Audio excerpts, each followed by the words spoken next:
Looking at it from the grassroots perspective, I think we have to continue to struggle for housing justice, for racial justice, and not be fooled. The history in City Hall has always been to take money from the real estate industry and follow their position. And this is what we have to fight against. The way to solve the housing problem is new development. Build, build, build. Well, there are enough already vacant units throughout the city to house every single person in shelters 2 or 3 times. 20 individuals we've recorded attestations saying, I would rather be HIV positive to get these resources versus going into a shelter. We're all friends here. We're looking for to solve the issues, of homelessness and the issues around homelessness. That's what we're here for. So we're all friends. We wouldn't be here unless we were looking to identify the problems and find the solutions. And we've got a lot of recaps for review. If anybody wants to add anything on the agenda, please let us know. And the policy meeting updates are next. We had a meeting prior to this meeting, an 8:30 meeting, and we had an interesting subject come up. And Sharon, you want to take it away? Yeah, so we meet every first Tuesday at 8:30. You're all welcome to join us, and usually we will raise issues about what needs to be talked about or what we need to make policy about. So always call in if you are really concerned about something or you just want to work out where we're up to. Today, Andrew spoke about the issue of people being intentionally HIV positive just to acquire housing. And Andrew's going to talk about that in just a second to help me with this update. And Charisma spoke about the access to safe and stable shelters, to get housing. And as Charisma says, housing is the solution. And so she and Andrew will talk about these issues.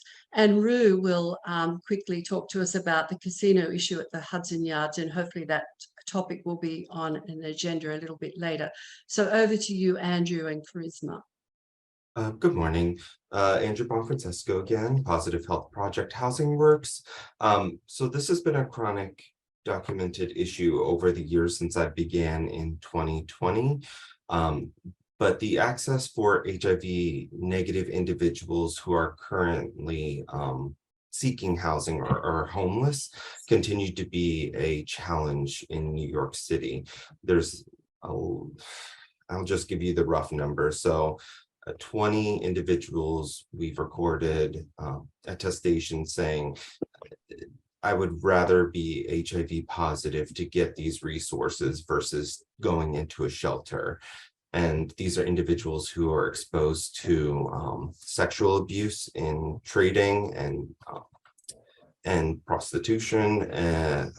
These are individuals who are on the streets or in the drop-in shelters. And these are, at least based on our research, we did a study last year, or this year, we did a culmination of the 4 years Recharge has been here, and there's a heavy correlation between people who are using methamphetamines, who are homeless but may be high functioning, able to get a job, but are currently homeless and experiencing this instability, but have severe depression or complex trauma as an additional layer of barriers for these individuals. So the ask is, if anyone is aware of resources for people who are HIV negative, so that we can begin to prevent intentional seroconversion and provide people access to housing.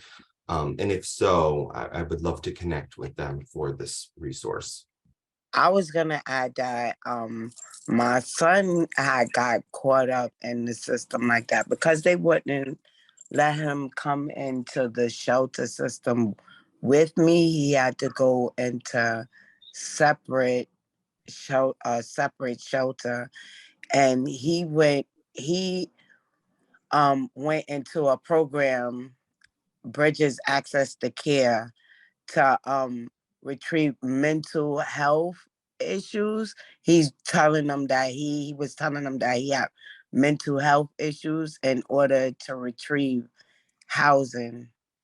And in return, they put him in a scatter site, while all still telling me that he was in supportive housing, where it was not supportive housing. It was unstable. My son got caught up in a lot of things that ultimately to this day has caused his death. And this is a big problem. Those places are not safe. They're not sheltered from the, like, anything. And you shouldn't have to go through certain things to retrieve a basic human right of housing. Yeah. Very sorry to hear about your son, Charisma. John, we had a number of actions come out of that discussion this morning. Do you want to go through those? Sure. Well, one suggestion is, of course, we're going to put it on next month's agenda to try and triage this and talk about a little bit more. And the other thing is to really speak to the policies. We know there's a lot of holes in the policies. I've run into circumstances not too long ago where a person had to be on the streets for a year. I think it's always better to catch them before they get to that point. It's always better to, instead of letting them to deteriorate and I think there's a lot of conditions to the shelters that need to be spoken to. Prior to the pandemic, we were working on policies. We were drafting a policy actually with Andrew, in fact, was involved, Cassie was involved, and NIMBYism was involved, and we drafted we were in the final stages of that policy. And I think the policies need to be really looked at. And we need to really kind of sit down, I think, draft a policy that's in accordance that will help people before they get to that. People shouldn't have to follow the policies. The policies need to follow the people's needs. And I think that's where we're going wrong. So that's one action. And then it's a human, I think, Andrew, you summed it up very nicely towards the end too. You said you would characterize it by a human rights issue. You would maybe Andrew, you want to cover that again? You want to bring that up? Yeah, I think this is a gap in access for individuals. My philosophy is that it is a human right to have safe, secure, stable housing, even if it's temporary. So going into a shelter and not fearing for your individual safety should be a human right, particularly if we expect anyone to get back on their feet. They need to have safety. They need to have security to know that this is a place that they can go in order to get back into working, or in order to focus on recovery, in order to make their appointments. Because if they have unstable housing and they're in these sex dens or they're subjected to a number of abuses, then we can never hope to help these individuals. Mm-hmm. Right. And I think another thing that we spoke about for actions was to talk with Erica about the CUCS and the application processing. So whether we talk to Erica now or whether we follow through with Erica a bit later. Or maybe Erica, you might want to be involved in not only a side meeting, but also definitely involved in the agenda when we put it on the agenda next month. Is that something you'd be interested in doing? Any thoughts, Erica? She may have just popped out for a coffee, so we'll have to raise it with her later. Okay. Is Tracy here? Tracy was going to speak to the new shelter, the St. Paul's Place on 14th Street. She was going to talk about that. I don't think Tracy made it to the meeting. Okay. The other update that I referred to was the casino, and Rue's just going to raise that topic, and hopefully we'll follow up with that at another meeting. Rue, did you want to quickly talk to that? Yeah, I just wanted to get some insight on the casino that's being built north of Hudson Yards West. And the challenge, I actually live in the Bronx, but I spend a lot of time in Hudson Yards. And they have not built any of the affordable housing that they're getting the tax abatement for. All that affordable housing, which I don't understand, because the Hudson Yards West location is prime because it's on the river. But they haven't built any of the affordable housing that they promised in order to build Hudson Yards East. And now they're pushing through the casino plan adjacent to Hudson Yards West. So I was just wondering what is going on with that, because that was what, 2,000 units of affordable housing at Hudson Yards West. So yeah, if anyone, I know there's a lot of CBs and some elected officials here today. If they have any insight on it, would be great. Yeah, good. I'm glad you raised that. Lori, do you have any? I honestly, I don't. I would have to look into it. I'm actually just texting with Sean right now because this isn't my part of the. I'm the community board liaison actually for 5 and 7. I'm Right. covering for Jordan, so I apologize, but I will get an answer for you. Oh, good. Appreciate that. Yeah. So Laurie, that brings us into the next section. So while you're there, do you want to do any updates? Because we're now moving from that policy, and I'll do the updates for our last month, September, the progress Karen, reports in the recap. Sorry. Sorry, Layla, Ruth. Layla wanted. Oh, Layla wants to. Oh, sorry, Layla, I didn't see your hand. Thank you so much. Just to clarify, Rue, you stated in your comment that this project is moving forward. Is that your understanding that it has been approved? My understanding is that it has been proposed, or maybe it's a wish, and hopefully it's just just wishful thinking, and we're going to keep it this way from Related. What is your understanding of where the project stands currently? So this is the history of what I know. I already knew about Hudson Yards West, and I was watching one of those realtor videos on YouTube, which I'm addicted to. I'll never afford those apartments, but I'm addicted to them. And towards the end of the Hudson Yards East, one of their videos talked about the casino. And then I did some digging, and I believe I saw it, and this is anecdotal information, I believe I saw that it has been approved. So my understanding is that so my understanding is that there are 3 downstate casino licenses that are going to be allocated. 2 of them, it seems, have already been sort of like grabbed, earmarked for 2 sites. One, I think, at Belmont, because it's in connection with the horse races. The other one is elsewhere, I can't remember where. And that basically is this 3rd one that basically every developer is trying to grab. My understanding, again, is that this process has actually not even started, but every property owner who thinks that they should get a casino is trying to position themselves. So we are hearing that SL Green has a property in Times Square, and they're very interested in bringing a casino there. Vornado is interested in bringing the casino license to a building that they have at Herald Square on the corner of 6th Avenue and Broadway. And then Related is hoping to get a casino license for Hudson Yards West. But I don't think that it has happened yet.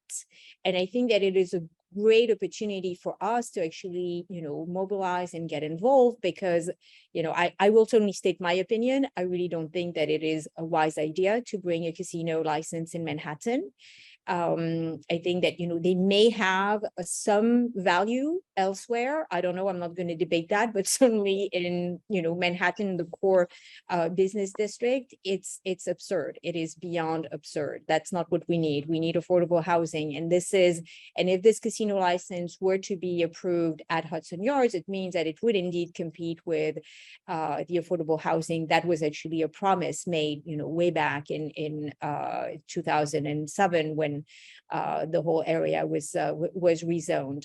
But I think it's going to be important for us to really follow up and understand what is the approval process, what are going to be the next steps, so that we don't, get, surprised by, some approvals that may have been made. And, we need to be a part of this approval process, or, push so that it doesn't get approved.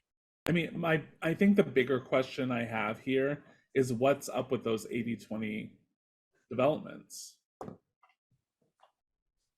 I can't speak specifically, on the details, especially, it's in CB4 and I'm CB5, Yeah. but my understanding is that, listen, the project is basically will only happen provided that the developer has secured, their funding, and that there's need, and And it seems that Related has not, really seen that there is a good business proposition to actually do what is in this text. So it's basically sitting vacant, and now everybody is scratching their heads thinking, oh well, gee, there is no tool in the toolbox to compel the developer to do what we were hoping them to do.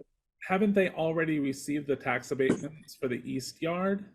They are receiving the tax abatement, but the tax abatement with, and once again, I'm not super familiar, but my understanding, don't quote me, but my understanding is that the tax abatement was actually— The buildings is not 80-20. What the hell? That's what I'm saying, is that there's no affordable housing on the East Yard, and the abatement was for those buildings that were going to be built in the West Yard. So why are they receiving the abatement now when there's no housing built? It's been what, 4 years now? Oh, even more than that. Yeah. My understanding was that the abatement was actually to just stimulate, to basically make it, business sound, so that it would be that was the incentive to get going, because it was a entirely undeveloped area that was untested, and basically the thinking, or like the private sector, when they negotiated, and in that case it was Related, because they own probably like 80% of the land over there, was to say, if we don't have a tax abatement, then if we pay full tax, it's not viable. So you need to incentivize us to do all these great things that are going to generate taxes, that are going to allow to build for the subway extension, in order for all of that to happen. If we pay full taxes, it's going to cost us too much. There's the business model is not there. Is it true or not? That's a matter of appreciation. But that was their viewpoint when they negotiated that. Leila, it sounds like a reoccurring story, doesn't it? So Leila, Yeah. at our next meeting, would you mind bringing this up and we can discuss this further? It's 10 o'clock and we need to move on. And I think this is a really important topic. Absolutely. But I think that it's very important that we all remain very, very focused on this casino issue, because, whether this lands in Hudson Yards, in Herald Square, or in Times Square, I think it's overall a bad use of land. We don't need a casino, we need a housing. So we'll put you on for the next agenda. Yeah, it prevents housing. Lori, is there other people we can bring in on this too? Land use, that sort of thing. I'm going to speak with Eric and Sean when I get into the office. Okay, and, cool. And explain the whole thing. I don't And also on the call today, we have Professor Tom Angotti from university, and his book is Zoned Out, and he's going to speak to some zoning issues today. So hopefully we can get to that, and he might be interested in talking about that too. Yeah, Lori, so we can include you in on this discussion, and we can have a agenda item next month. Yeah, that sounds good. Okay, I also want to say that when I first started with Corey back when, what Leila is saying is actually the memory I have of the reasoning for the abatement. So she is, as always, correct. Sounds like No, the no, pen no, no, south a no, little not as always. bit. Yeah, yeah. All Okay. right, we must move on. Laurie, have you got any other updates? I do, and I guess it's kind of a strange segue since we're talking about this, Yeah. but we are having a panel discussion October 17th called Homelessness in New York City. Shane Cox from Department of Homeless Services, Jacqueline Simone from Coalition for the Homeless, Christine Quinn, President and CEO of WIN, and Doug James, CEO of CUCS will be on. And I can put the link to register in the chat. That's Great. great.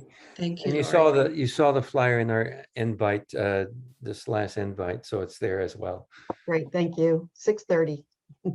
Right. And then we have Ansa Khan, Assistant Program Coordinator and Partnerships. Are you there, Ansa? Okay, let's move on then to Tracy Eckhart from Paul's Place Drop-In Centre. Are you there, Tracy?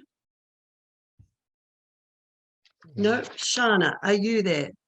Shana Barnes-Clark from Diversion Community Coordinator, Manhattan Family Court. No. Okay. Anyone from Unlock NYC? Derwin, you're not there from RevCore, are you? Daniel or Aja from Ryan Health? Rue, you're next. Good From morning, Help. everyone. Rue, Executive Director at HelpNYC, and thank you for remembering me this week, Sharon. I'm sorry. You forgot all about me last apologize. month. I was under a lot of pressure last meeting trying to get everyone through. No problem. I have several updates that I will put in the chat, so I'll make this brief. We are continuing our Resume IO partnership. This provides anyone who is seeking a job with a free 1-year premium membership to Resume IO to create their resume and submit it to the major recruiters for free. And it's specifically targeting tri-neighborhoods. So please help us get the word out. The Housing Voucher Initiative will be suspending. We're meeting once a month instead of bi-weekly throughout the holiday season because we're all crazy busy.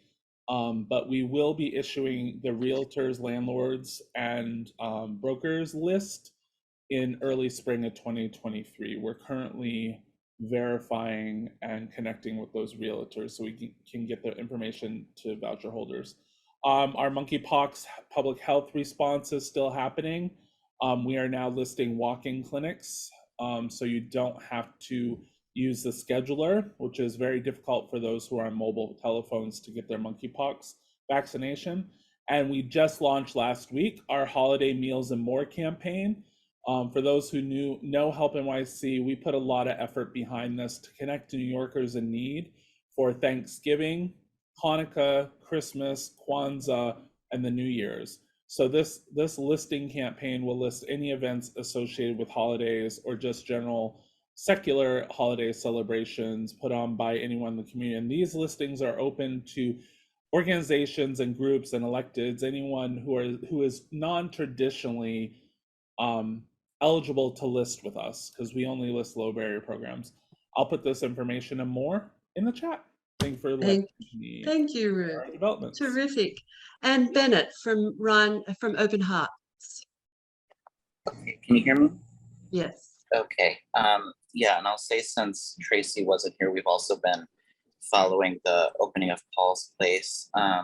Last I heard last week, they had 18 clients out of their 24 beds, if anybody has more recent numbers, and really good use of the drop-in center. So that's great. And following and continuing to respond to the increase in homelessness among lots of people, particularly families with children and people seeking asylum, and new shelters that have been opening in Midtown to serve those folks, including in hotels. We have three things that we're doing. The first thing is we have a toy drive for children experiencing homelessness coming up next week. This is, because kids love toys, right? And the shelter providers often don't have the capacity to provide those kind of comfort items for people. So we're co-hosting with a bunch of the area elected offices in the on the Midtown East Side, a toy drive for families experiencing homelessness. We started working with a hotel called the Travel Inn on 42nd Street, which is serving people with reasonable accommodations for COVID-19, and offering programming there for the residents. We had a great art therapy program last week with one of our volunteers who's an art therapist, and we're hoping to continue those, and are always open to hearing from people who have different skills that they want to lend to people in shelters. And then finally, we're continuing a project to make handmade cards for people staying in the hotels. We have a sign up page that people can sign up and get creative on their own time, and then we coordinate picking them up. And we're going to be delivering them to people in shelters to show that there is, neighborhood support for them and welcome. So I'll put all those links in the chat, and as always, my email if people have questions. Bennett, one of the things that came up in our policy meeting, and one of the things we've talked about before, Rue found himself in a meeting, and I've experienced the same thing, where he's outnumbered by a large population that are NIMBY, and you've experienced that, and that's what you're about too, fighting those voices. And I've certainly been on meetings to help support an issue, to have an alternative voice. I think it's really, really important for us to come out in droves to make sure we balance the scale. If that's something you'd welcome, and maybe help form a committee between all these organizations, I'm sure we'll have enough people that will gladly speak up and help balance this and educate people. And I think I think it'd be a good way to educate people. So if you want to mull that around and discuss that, I think we're open to supporting that committee. Yeah. That And Rue, sounds did great. you want Yeah. to add to that point that John just raised? Rue? Yeah, about being the Or Susan? only one in a room when people are getting extremely hostile. I'm not sure that having a few people, particularly from outside the neighborhood, helps. I'm going to be honest, you're dealing with the mob mentality that's often fueled by unrecognized racism. And it's, I don't know that you can deal with it in those situations. I do think there's a lot of misinformation around, some of it purposely spread. And I think, actually being able to help with resources to give facts is very helpful. I just don't know it's helpful in those situations. People aren't there to hear you or to hear rational arguments or to discuss anything.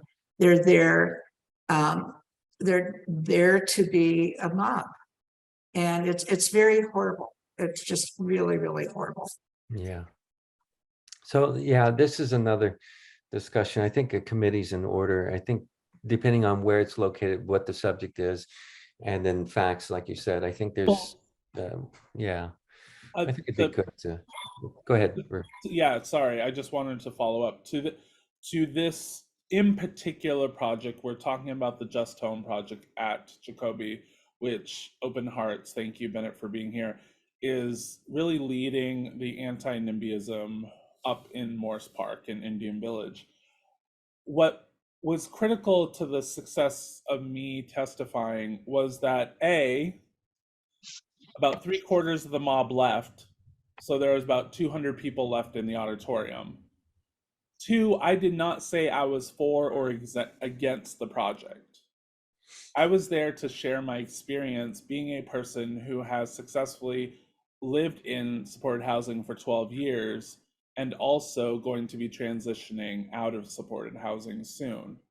So I did not get a hard reaction like a lot of the people did. And also I noticed something, that the people that got the most reaction were the people who lived in the neighborhood.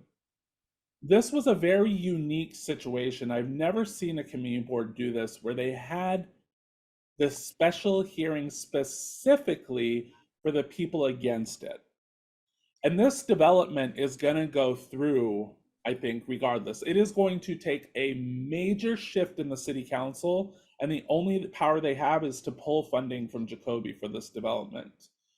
And I think the community board did this, and hey, Morris Park, if you hear me on this recording, to get the NIMBY argument out of the way, because the only argument they have legitimately is that they weren't considered in this plan originally.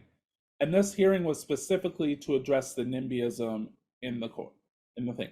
There's probably 300 to 500 people there, tops, out of 250,000 that are in that community.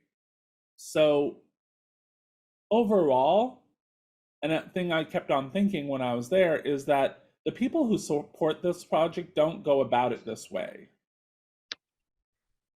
So this is just grandstanding, mob mentality, get them. I mean, one point we were covered by "Don't Tread on Me" flag that they were prancing around the auditorium and putting up in front of people. It was just theatrics, and I was getting white power hand signals thrown at me. It was just for them to get it out of their system. It probably won't happen again, and this project is already going to go forward. But to John's point, is that something I have been trying to advocate for in the New York activist community is building a speakers bureau of people who are trained to speak in front of audiences like this. People who are directly impacted or formally impacted by homelessness. This was really effective, and I helped write the manual. It's called the Speak Out Project up in Boston. There's a manual that already exists that can train directly impacted people how to speak. And it's what we did during the early days of marriage equality and the hate crimes bill in the 90s. And it was really effective because we don't have a policy issue here. What we really do have is an issue of the heart. If we can change people's hearts and minds, the policy will follow. And half of our job, but the only way we do that is through trained speakers that are directly impacted or formerly impacted. Yeah. So that's just something I think a committee is a wonderful thing, but we need to be more proactive and get a group of people who are trained to be able to speak to this NIMBYism that is rampant through the city. It's Rue, can you submit that policy, that manual, and I'll find it. I have a PDF of it somewhere. Great. I think and that could be part of the committee's job, to find speakers and make sure we put the best, and the experience speaks well. Experience speaks stronger than anything. So I think we can figure out what's needed at a particular time. Anyway, we have two speakers that we have to get in. We've got a couple more people for the special introductions, but I just wanted to say Marnie just raised a very good point too, which brings in or ties together Rue's point and John's point about speakers. And of course, with the Penn Station development, there's 2,200 people being displaced, and people like Stevie Marshall would be a good spokesperson too with the coalition that you're talking about for speakers, Rue. So Nancy Young, did you have some updates? And then Tina from Shao. I didn't see Tina on here. Nancy Young? She must have stepped away. Okay. Okay, Tina, over to you. I'm here. Hi, good morning, everyone. Hi. Tina from Shower Power. So we are winding down our season. It's early October. We didn't actually operate Saturday because of the rain, but we are anticipating to end the season in November. Still moving forward with our plans for our new trailer in Queens, and still in the early stages of trying to secure a location. We already put a bid in for the new trailer, so we're excited about that. And still entertaining other venues for next season in Midtown also as well. We are currently, again, still on the Salvation Army site at 46 and 11, but we welcome any invitations to another site also as well. So that's where we are right now. So we are still open. We're still operating Monday, Wednesday, and Saturday until possibly the end of November. Hopefully the weather holds out that we can operate until the end of November because it's gotten cold very quickly. Great, thanks. And Jordan, Sure. you're there from the Midtown Community Court. Do you have any updates? Jordan Otis. Yeah, thank you. Nothing too pressing at this moment. I mean, Midtown is still operational in the sense that all of our programming and services are available on a walk-in basis. So whether that's kind of our community first program or our case manager, social worker services available through our clinic, folks have to be justice involved to receive some of this support. But operational in the sense of court being open, still exclusively operating on Fridays for a calendar that is mostly our mental health court. Working on expanding that a little bit, trying to see if we can kind of get a hold in the young adult space again, as we operated prior to the pandemic. But all conversations are going at this point. Great. Jordan, is it the funding that's not having you open the 5 days a week, or staffing, or what? What's I'll say it depends on who you talk to. Policy. One thing that has been consistent in these conversations is the Office of Court Administration seems to be short-staffed, like a lot of other institutions, organizations, and whatnot in the system. And so I can say that we are, even during the week, sharing our court officers with 100 Center Street. Our clerks are also downtown. Even our judge is in other arraignment parts Monday through Thursday. And so some of the concern is also potentially reallocating those resources would have them pull away from the trial parts, and the trial parts have to remain up. So yeah, I'm not sure I would say it's necessarily funding, but I think a lack of resources from a staffing perspective, at least in this moment. There's also, I think, some of the complication between how folks are perceiving volume, in the sense that if we were open, maybe volume, we could have these arraignments that are coming from our precincts at the very least. But as of now, we're not seeing the volume that might warrant reopening. Kind of a catch-22 in that space. But yeah, the reasoning differs depending on who you're talking to and what perspective they have, that's for sure. Okay. Anything we can help? We are right now trying to boost as much knowledge about our programming as we can. Like I said, everything that we're offering is accessible regardless of justice system involvement. So we are really trying to see if we can be a bit more expansive and boost accessibility across the board. Those are things that maybe are a little bit more straightforward, like case management services, but we also have specialized programming for like non-custodial fathers. We operate a youth gun diversion programming, which has expanded to a weapons diversion programming for folks 14 to 17 years old citywide. And apart from that, we're just continuing to make the rounds to the different defense agencies, folks within the district attorney's office, letting them know that the court parts that we do operate on Fridays can be referred into, trying to increase traffic a little bit that way. So I think if folks seem to be, I don't know, falling through the cracks for whatever reason, Midtown is always certainly happy to play whatever role we can.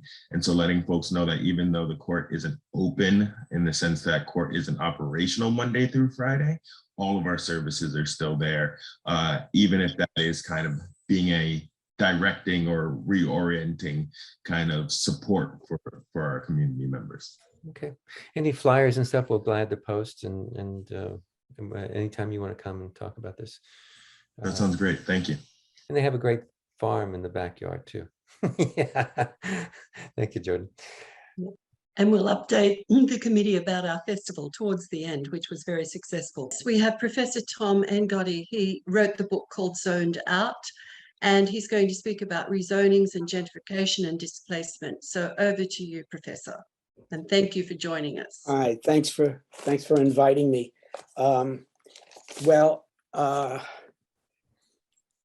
I'm not here to sell the book because the second edition is going to be coming out soon, an updated edition.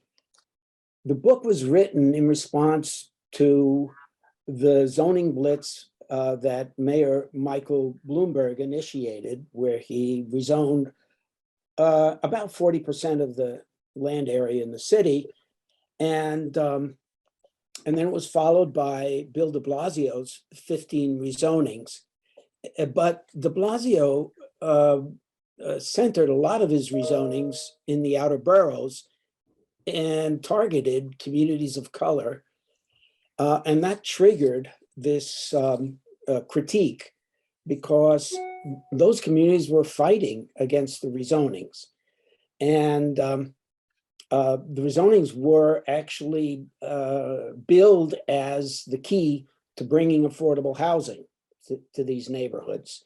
What they were really doing was jacking up land values and house prices and fueling gentrification and displacement. And it was understood that this was an attack on communities of color.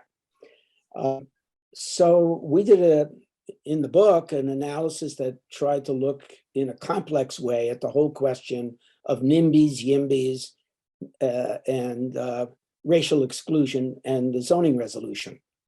As a consequence, in the last year of, and we're about to come out with the new version of the book, which is going to discuss this last year or two of the de Blasio administration, where the city planners and City Hall began to try to flip the discourse and say, okay, now we're going to rezone for racial inclusion.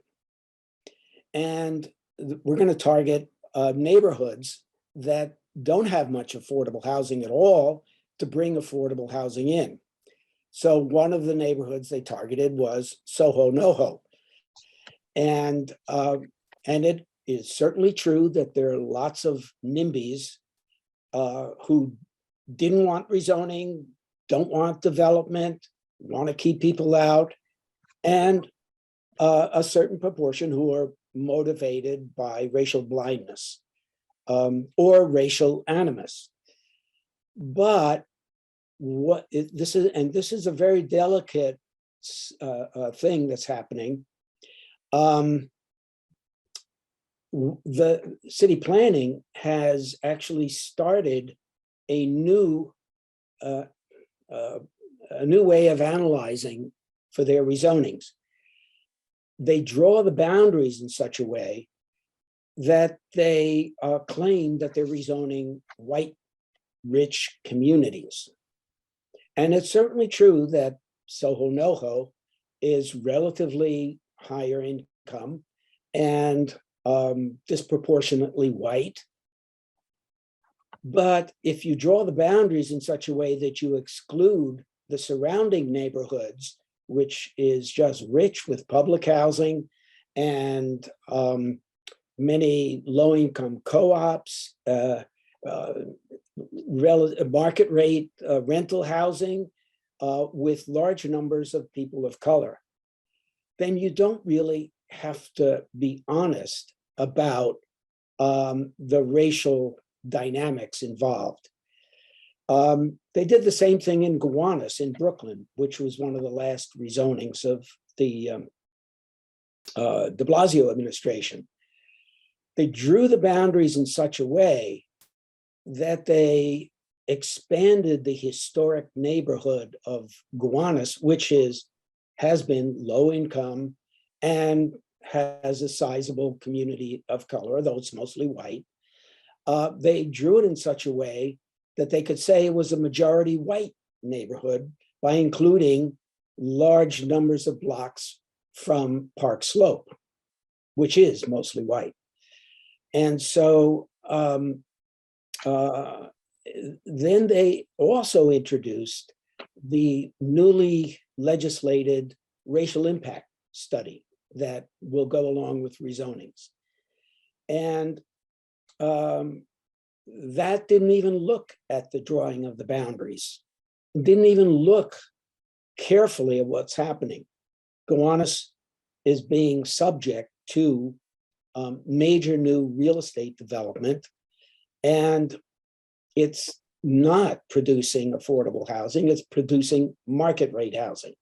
The largest affordable housing site, new housing site in the Gowanus area is on the most contaminated Superfund site and will probably be flooded out before it's, as sea levels rise, before it's ever built out as an affordable housing project, 1,000 units.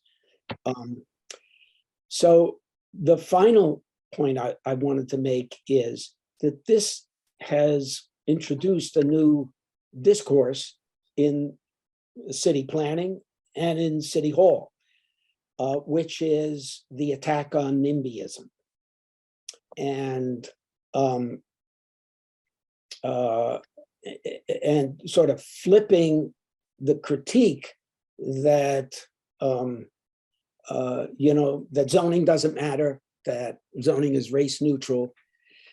The recent report by the Citizens Budget Commission, you may have seen, gives us a clue about where this is going.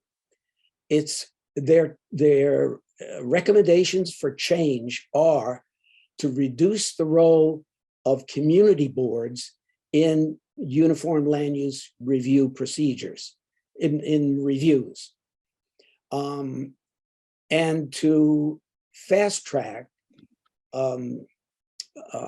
zoning changes by changing the zoning text instead of the zoning the zoning map, which is something that is much more concentrated in discussion and debate within the City Planning Commission, which of course the mayor has the majority of votes on.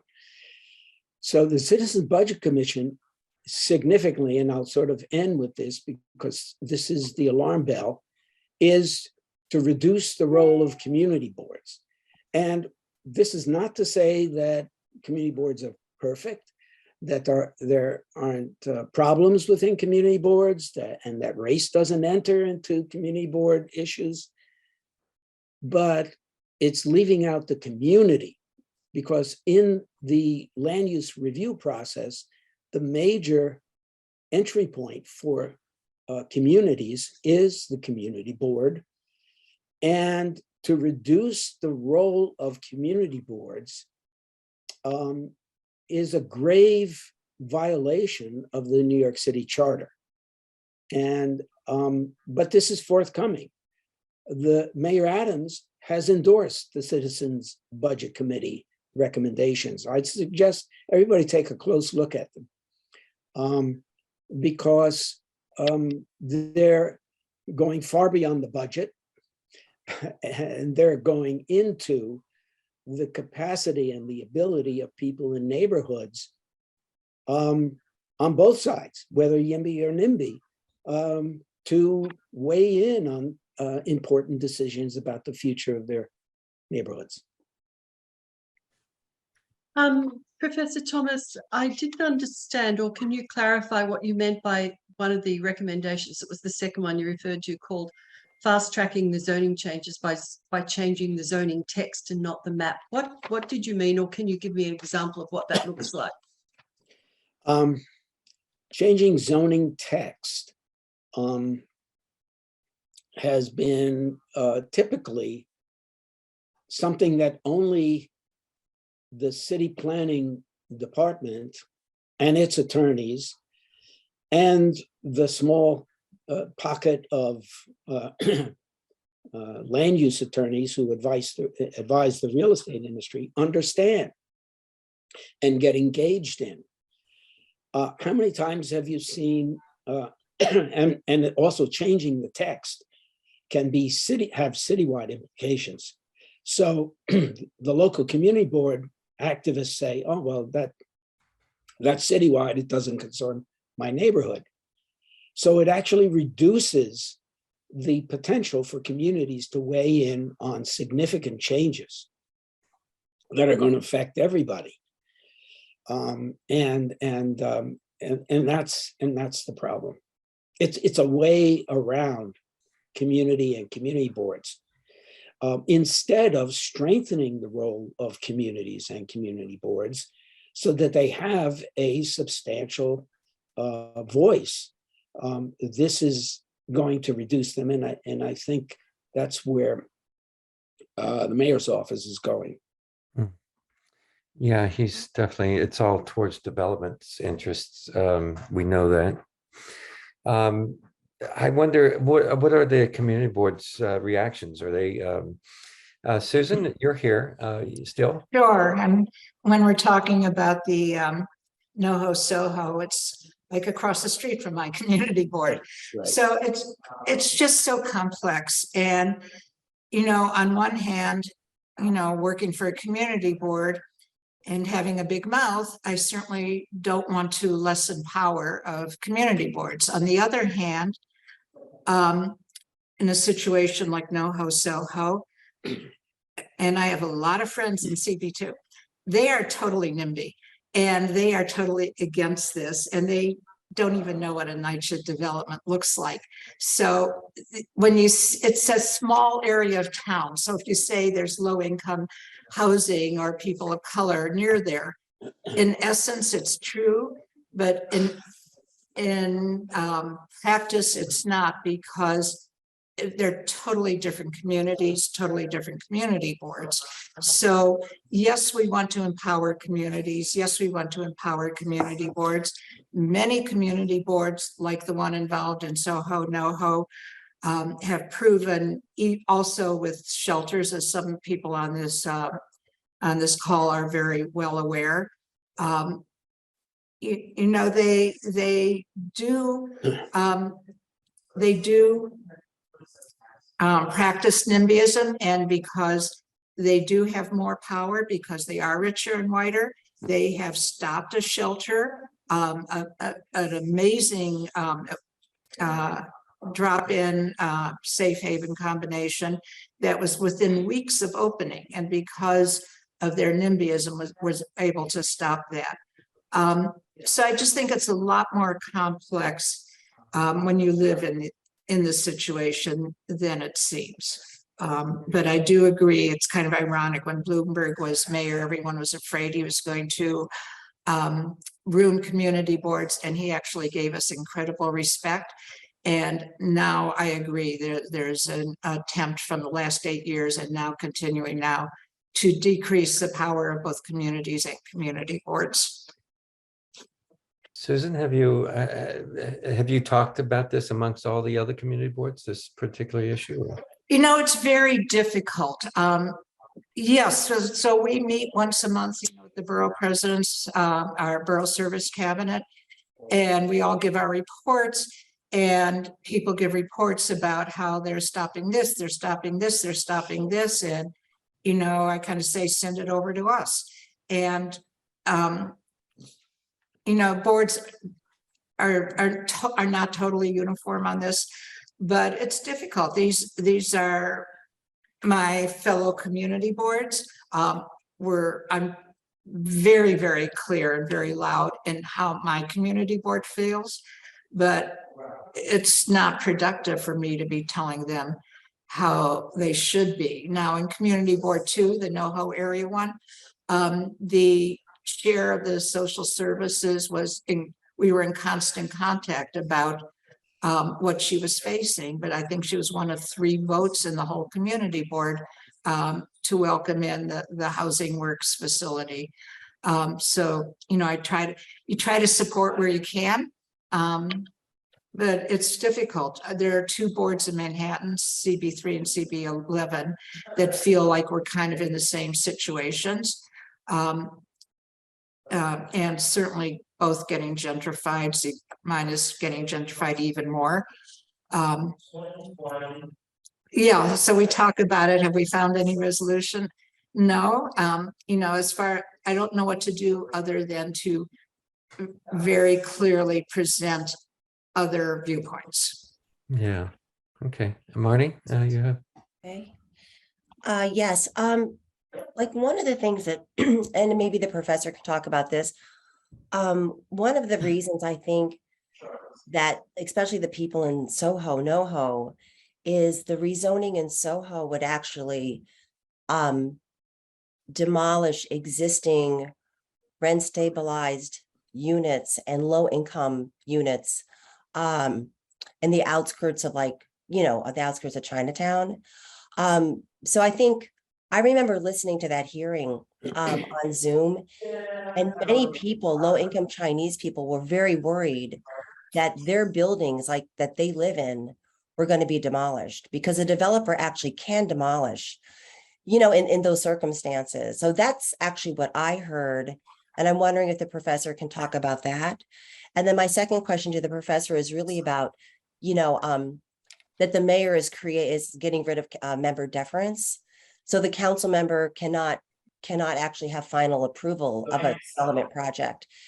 And that it's going to be sort of like top-down decision making. So those two things. Yeah. So I think City Hall is very well aware that not all community boards are inclusive and want development. In fact, most community boards are concerned what happens, what kind of development comes comes into their community. So the point of the shift is to reduce the voice of community boards. And what's that going to mean? Because of the imbalance, because the wealthier and whiter community boards do have more power, their voices will be enlarged. And the historically mixed neighborhoods that don't have as much authority and power in City Hall will be the losers. So that's why we need to strengthen community boards, not weaken them. By strengthening community boards, that doesn't eliminate racial animus, doesn't eliminate discrimination or segregation, but it puts communities into the dialogue and into the conversation and forces City Hall to engage in those conversations instead of inviting us all to enormous public hearings where everybody speaks for 3 minutes and city planning department votes the way it's going to vote anyway, the way the mayor wants. So the point is strengthening the activism and the ability of communities to make this change.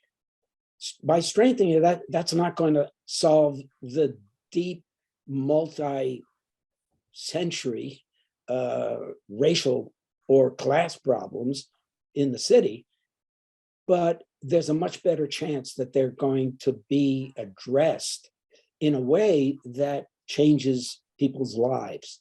That's the whole point that has plagued community boards right from the beginning. Their votes are so-called advisory.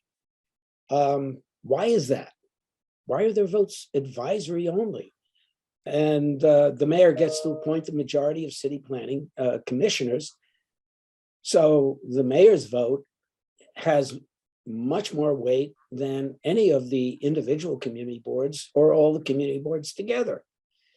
And I'm afraid that what's going to happen is the charter will be changed in the wrong direction to exclude further community voices. And I'm sorry, Marnie, what was the other part of your question? Oh, I just sort of what you've been talking about, just how member deference is going to be the mayor is working towards getting rid of that.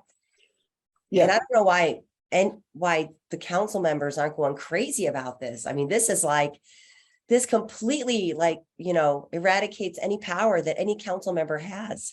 Could you define member deference for everybody? I'll let the professor do it. Yeah. Well, member deference is actually an informal process that has ruled the city council, which is that the city council person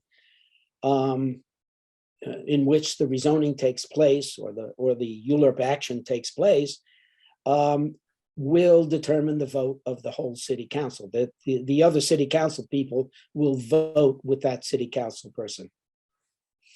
And, that is actually another strength that communities have, community boards have, even though council lines don't necessarily coincide with community board lines, but they're closer to the grassroots. And big real estate has wanted to get rid of member deference forever because it only takes one city council person to ensure that a rezoning won't take place.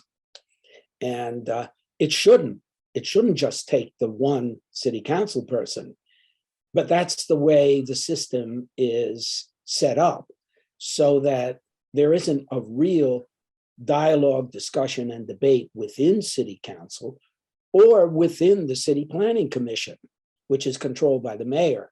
So all discussion there is predetermined anyway, when there's a mayoral supported rezoning.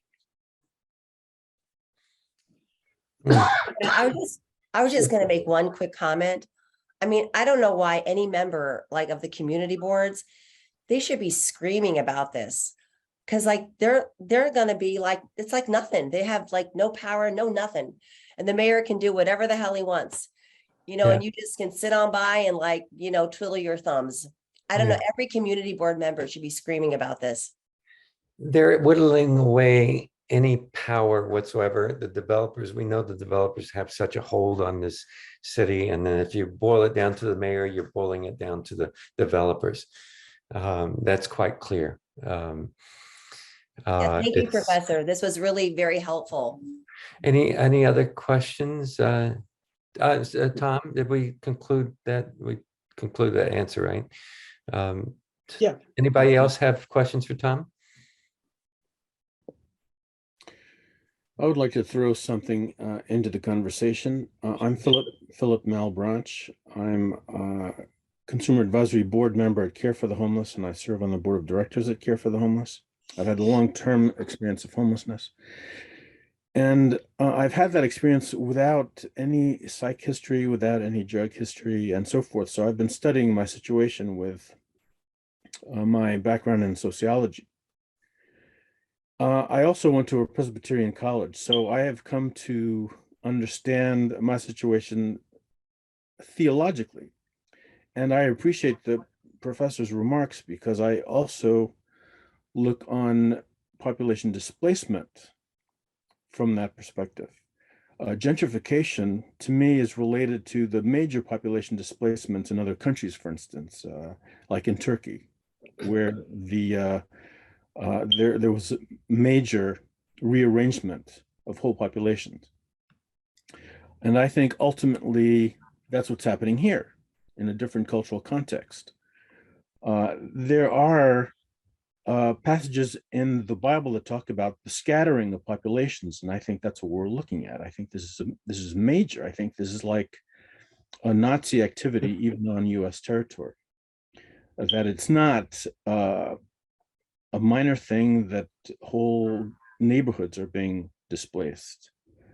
And I just throw that in there for the professor's consideration and for everybody's consideration, because I think that the homelessness crisis comes in that context where people are devoid of their of housing stability, which takes power away from them. I think that's what we're looking at, and I just mention that for everybody's consideration. Nice. Tom, a comment? Yeah, I would just add to that. I think that's right. And it came to mind when Mayor de Blasio introduced mandatory inclusionary housing as his solution to the problem of displacement. And MIH was to guarantee that all new development would include affordable housing. But what did he do? He pushed it down the throats of the community boards around the city. And, wheeled and dealed in order to get it passed. Instead of engaging with those community boards in a serious discussion, wielding the mayor's power and also allowing community boards to exercise a certain amount of power, and having those discussions on a one-on-one basis. So we got MIH, mandatory inclusionary housing, which means every new development is required to have a certain proportion of affordable housing. Well, in too many of those cases, the affordable housing is not truly affordable. I hear it all the time. Yeah. In the outer boroughs. It's not truly affordable. It's not, and particularly in communities of color, it's not affordable. And it's even worse, actually, in communities of color because the race cannot be a factor in determining who occupies the affordable housing because it's determined by a colorblind lottery. And also there can not be community preference.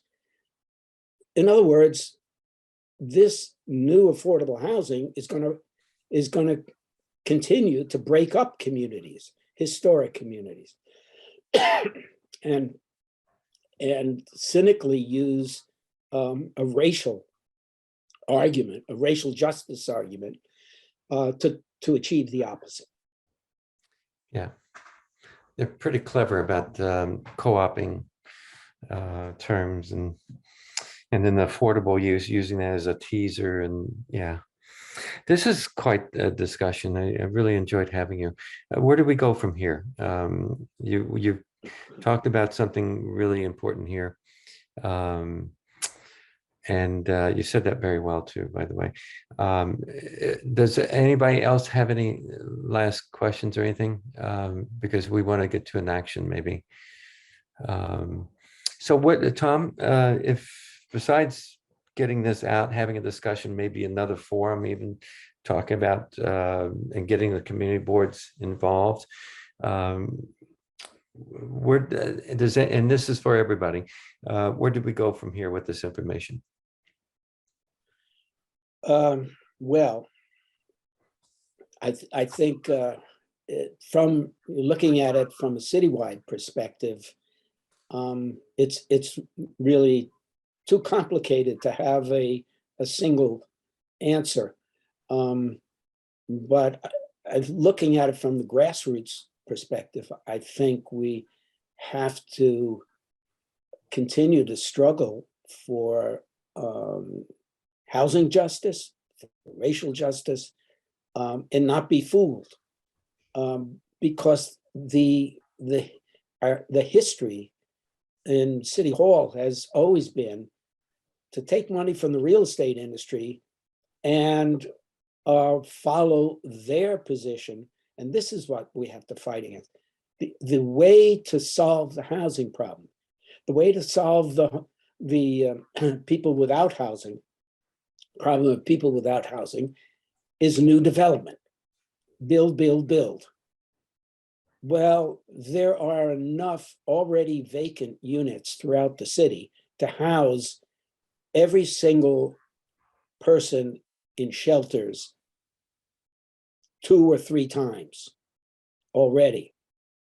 It would take an aggressive action by the city to do that. Instead, the answer is always build more, that it's supply side economics, Reaganomics all over again.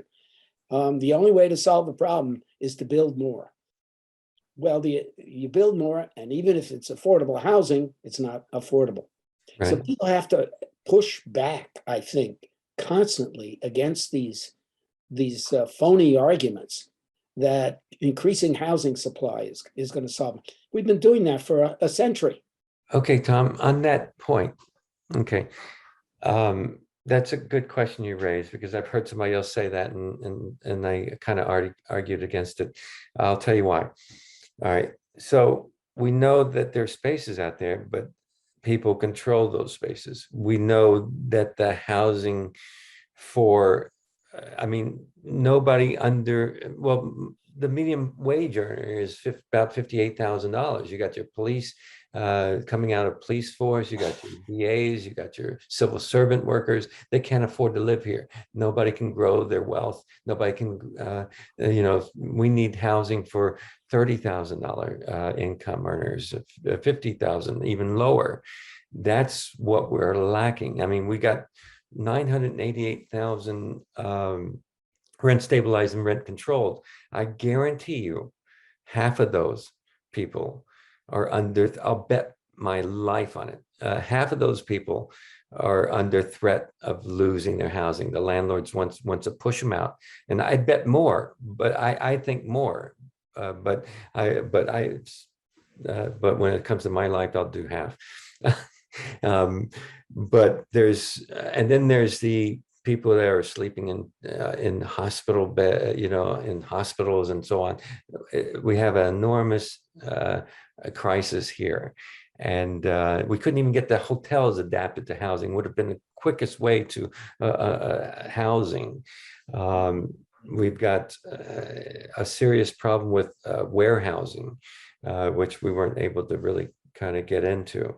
So do we need housing? I'd say we need housing for the people who lived here. And this AMI stuff, I'd like to throw it out the window myself. So what would you say to that? Well, we need housing. That does seem to be kind of a meme, you know, that who could disagree with that? But it's posed always as a quantitative problem, not a problem of quality. You know, the United Nations Habitat, United Nations Commission on Housing has stated that housing is a human right, but housing is not shelter. It's not just the roof over your head, right? And it's you know, it's also a decent living environment. It actually, that language is actually included in some of our own legislation in the United States, but it's bypassed. It's always reduced to square feet, which the real estate industry likes, because that's what they want: more square feet of building and more square feet of land.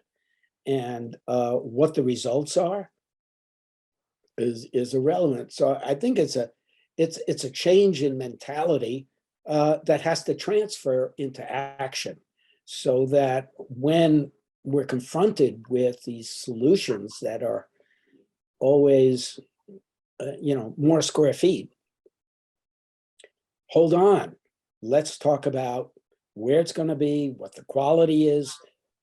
Are the people who need it the most going to be the first in the door, or will the door be shut in their face? And that's, you know, that's really a big task, but we can do it on a daily basis by got to gum up the works sometimes, you know, and say, no, this isn't working. Yeah. Mayor, but yes, we understand that you want to build more affordable housing, but it's, and we need more affordable housing, but it's not truly affordable. So go away until you come back with something that's affordable to the people in our neighborhood who really do need it. And in other neighborhoods too, because we care about other neighborhoods. Mm-hmm. So one direct action. Thomas, we were planning on having a forum very soon about the AMI and affordable housing and what that means. I think this all ties into that. So I think we need to bring you back to that forum. And Alex, I think you are part of that forum too. So I think that's probably what one of our next steps will be, besides putting it all on the next agenda for further discussion. Mm-hmm. If And everybody can, saying that, the time, John, is way past 11 and people Right. need to go. So I think we'll continue this discussion. It has to happen because, and Charisma has been putting some messages in the text box. Charisma is looking for housing. And if there's anyone here on the call, I know many have gone, but if there is anyone, we can pass Charisma's details on. I think you put your phone number in, Charisma, did you? I have an update. Okay. But I was trying to ask, I need help with this part now. Housing Connects contacted me maybe like 2 weeks ago with an apartment that's directly in the neighborhood I want to be in, and it's a new development. The problem now is that I'm getting blocked by HPD on getting a renewed voucher. Like, I have been looking for this apartment for almost 2 years. And now that I have an opportunity to get something, it's like more blockage coming up, ways to block me from retrieving the housing. and that's from HPD, you're blocking you? Yes. Okay. Have you been in contact with them? I wrote to the portability unit several times. I've emailed them. I've called them. I tried to get somebody from Home is a Right. I have a caseworker that works with me. Well, she's not a caseworker. She's just a volunteer that works with me and helped me look and retrieve housing. And we've been in contact with NYC Unlocked. We've been in contact with several other people to try to find out how can they, like emergency-fy the issue of me retrieving this apartment. Because, they don't hold and wait for you with these apartments. Mm-hmm. Housing Connect, either you get it or you don't get it, you got to jump on it right away. Right. And holding up the process would take long. I could possibly lose this apartment. Sure. So I'm living in a condemned apartment as of. When did this Marnie, become would the available legal to aid lawyer that you referred to last month be able to help? Do you think Charisma? Because She's Charisma has lots of underlying conditions. She's only handling the housing case I have with the landlord I currently have right now. She says she can only handle that. She can't do other stuff. Maybe we can ask Eric Botcher's offices. They've helped in the case getting the renewed. Well, Corey Johnson did. It was during Corey's reign. Helped get HPD to move on it. Maybe we can reach out to Eric and. How long ago did your housing voucher expire? I'm up to my second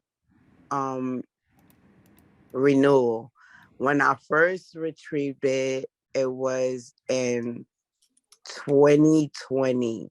Then I got a renewal in 2021.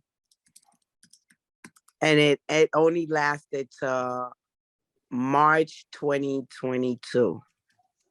Okay. And now it's expired and I have a chance to get an apartment like right now. Okay.